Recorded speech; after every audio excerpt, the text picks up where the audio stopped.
trick or treat. Just kidding, not really. But anyways, about this book. I got it at Goodwill. It did not have the cover. I don't care. I don't care about the cover. It's called Police Systems in the United States by Bruce Smith. Um, Now, I don't even know if I trust my own research. So we'll just say, like, from what I could find out, he was born in 1892 and died in 1955. This is Bruce Smith. For some historical perspective, at this time when this book was, the revised edition was published, it was post-war, 1949. Harry S. Truman was inaugurated for his second term. It was the first time it was televised. NATO was created by the signing of the Treaty of Washington, or also, well, it has a couple different names. The modem was invented. The first Grammys were held. 1984 was published. Yeah, there was a lot going on. It was in the midst of the civil rights era, which was just a bunch of turmoil, anyways. But I'm not going to be reading this book, so I'm going to read it on my own and summarize it for you guys. It even says here, where was it? It says, all rights in this book are reserved. No part of this book may be reproduced in any manner whatsoever without written permission, which he is deceased. So, except in the case of brief quotations embodied in critical articles and reviews. Now, that's what I'm going to do. I'm going to do some brief quotations and I'm going to review his book. I can already tell you he's not a good writer, but he was really good at a lot of things, okay? Other books by Bruce Smith and studies conducted under his direction: The State Police Organization and Administration, Rural Crime Control, Uniform Crime Reporting, A Manual for Police, Chicago Police Problems. Okay. Special Studies of Police Administration and the Federal Government in Connecticut, Illinois, Maine, Massachusetts, Missouri, New Hampshire, New York, Rhode Island, Virginia, and internationally in Belgium, Canada, France, Germany, and Great Britain. So I kind of want to hear what he has to say, okay?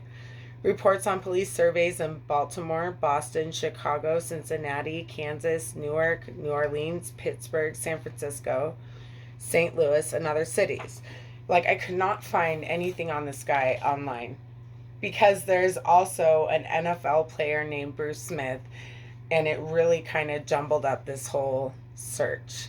So I did the best I could. Don't stand by things I said. Like, if he wasn't actually, if he didn't die in 1955, like, I'm sorry, I did the best I could. It was, I found that death date on a published report by a college student. So I also found an article in the New Yorker, and it was from 1954 by Robert Chaplin, called Not Like Taking the Waters. He refers to Bruce Smith as an expert on the science of police work and director of the Institute of Public Administration. He made surveys of large cities, including Chicago, in 1930s. So that's something, that's something. Where he suggested firing the whole police force, okay? He found oppression, futility, and corruption.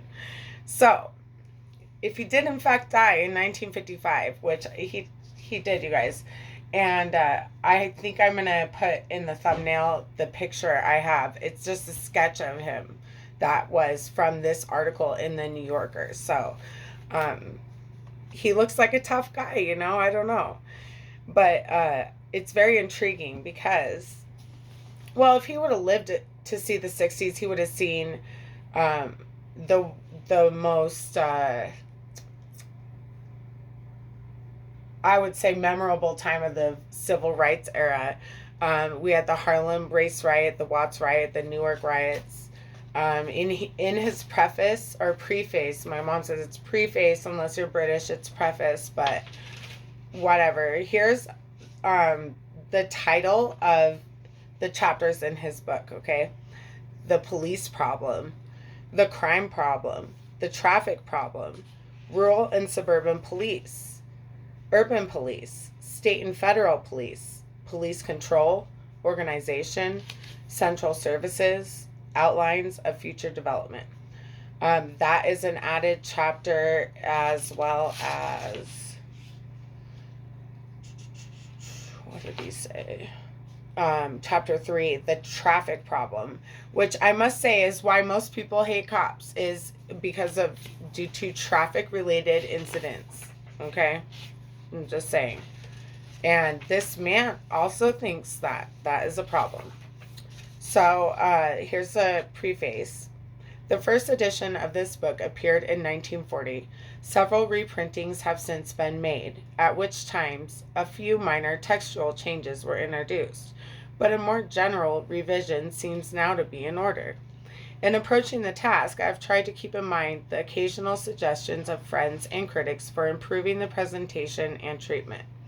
The text also has been extensively revised and brought up to date at many points.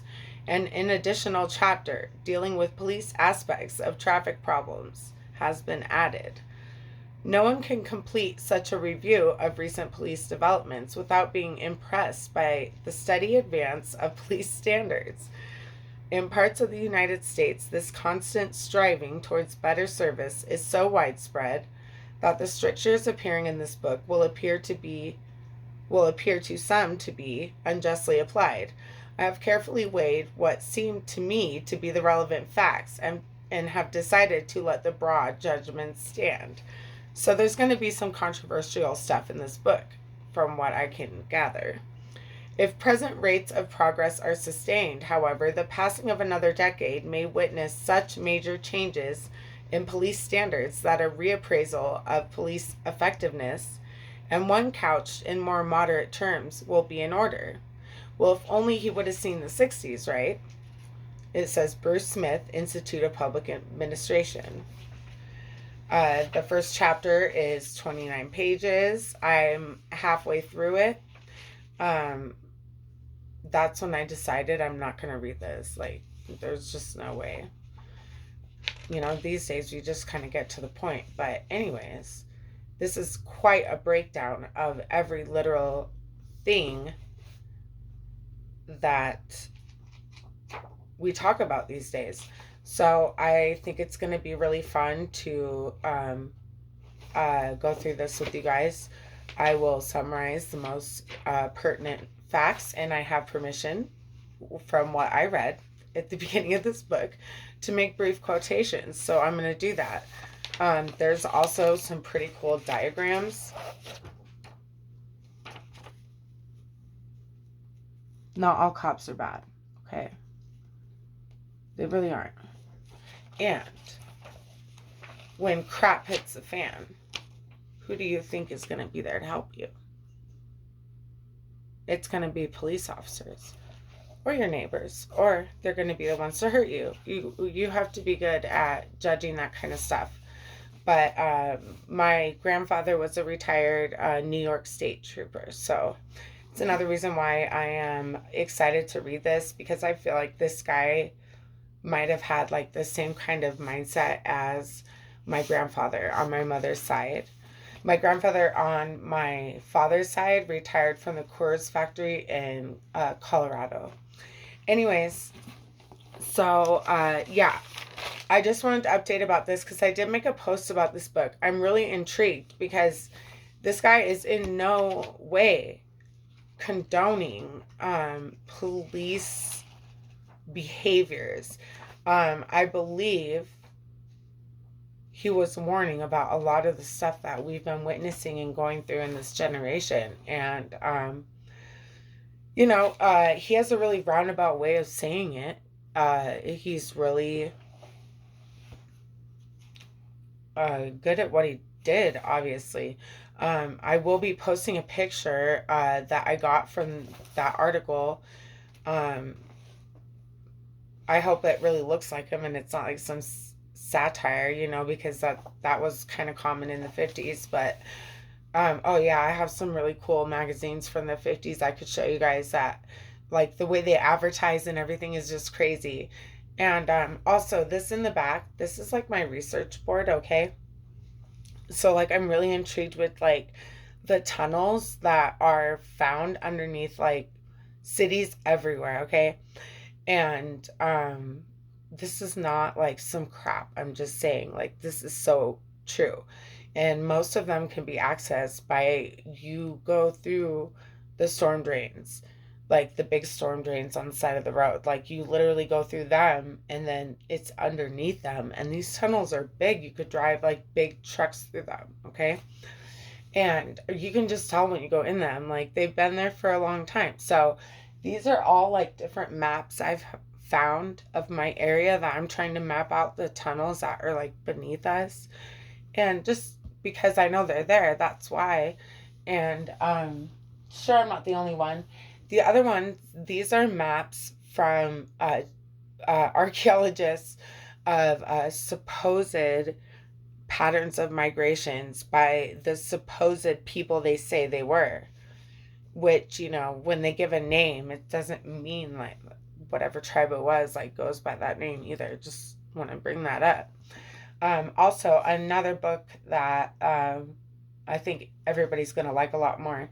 This is Indian Herbology of North America. This is my mom's book, okay? She doesn't know I have it, but I'll tell her. I'm just going to borrow it. But we're going to go through it. We're going to go through, like, the whole thing, okay? Because we got, like, some sketches in there. But, if you're not in North America, respectfully, I really don't think anybody not in North America watches my channel. But this is going to be beneficial. So we're going to go through this little by little. It's going to be a lot of fun. I've already been using this. I've dog-eared like a bunch of pages already. Anyways, we're going to go through this too, but I'm going to summarize it. So I just wanted to update you about that. That's about it. Also, this 1949, when this book was revised, the edition, this was after World War II. NATO was created, North Atlantic Treaty Organization, also known as the Treaty of Washington. It was originally signed by U.S., Canada, and Western European nations. It's a military alliance thought to be in response to Soviet aggression. I don't think it was. I think that's a good cover. I think it is. I don't think it was. I think that was the beginning, really. Well, no, it wasn't even the beginning. There was things that have been going on in the government since before then that are totally related to, like, some world domination, like, stupid stuff. Okay? Yeah. Maybe I'm going to look more into that because, there's many more nations have joined since then, NATO. But what does it matter when you have, like, the UN? I don't know. I'm going to have to look into that. Anyways, have a great night. If you're out celebrating Halloween, I just want to ask you why. What are you celebrating? Like, tell me in the comments. What are you celebrating? All right. Bye.